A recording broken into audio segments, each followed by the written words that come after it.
Rasa-rasanya Allahyarham Salahuddin Ayub dah meninggal dah berbulan-bulan dah 4 bulan kalau tak salah. Tapi kenapa sampai sekarang Perdana Menteri masih lagi tidak melantik Menteri Perdagangan Dalam Negeri dan Kos Sara Hidup? Apa masalah sebenarnya kerajaan perpaduan ni? Kita intro dulu.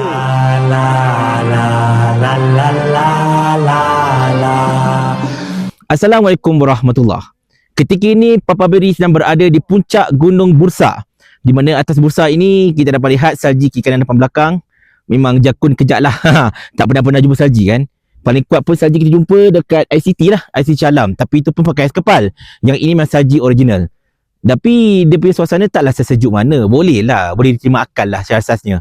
Tetapi itulah, balik pada isu politik tanah air, isu lebih panas sebenarnya. Kalau kita perhatikan tuan-tuan sekalian, Salahuddin Ayub, Allahyarham, telah meninggal lebih kurang 4 bulan lepas. Dan beliau, semasa beliau meninggal, beliau merupakan Menteri Perdagangan Dalam Negeri dan Kos Sara Hidup. Dan sejak pemergian beliau, kementerian tersebut telah dipangku oleh Armizan Ali, iaitu Menteri di Jabatan Perdana Menteri Hal Ehwal Sabah dan Sarawak. Beliau pangku Jawatan Menteri Perdagangan Dalam Negeri tersebut. Tetapi itu tuan-tuan sekalian, tiba-tiba ada entiti kat belakang ni kan. Abaikan entiti kat belakang ni. Tetapi itu tuan-tuan sekalian, kenapa dah 4 bulan berlalu, Datuk Seri Anwar Ibrahim masih lagi tidak melantik mana-mana nama di kalangan menteri-menteri ataupun ahli-ahli Parlimen Kerajaan Perpaduan Madani ini untuk menjadi Menteri Perdagangan Dalam Negeri dan Kos Sara Hidup. Sehingga kini Armizan take over tempat itu dan kita dapat lihat kos sara hidup makin lama makin menjadi-jadi, makin bermasalah.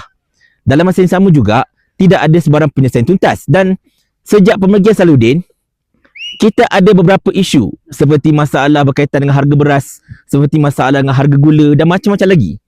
Tetapi entah kenapa, Datuk Seri Anwar masih lagi tidak mahu untuk melantik seorang menteri penuh bagi menggantikan tempat Armizan.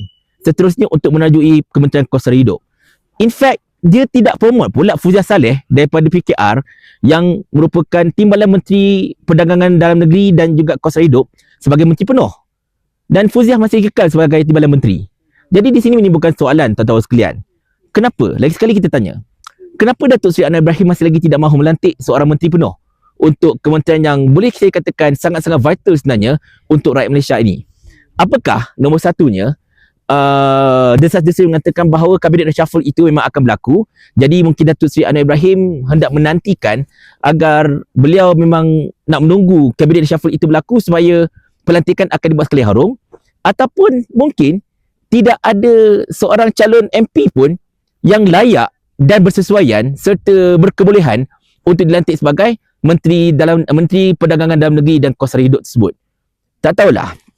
Mungkin inilah yang telah dimasukkan oleh Tengku Wahkedu Johor. Betapa Datuk Seri Anwar Ibrahim telah dikelilingi oleh mereka yang langsung tidak kompeten, yang tak pandai buat kerja dalam pentadbiran beliau.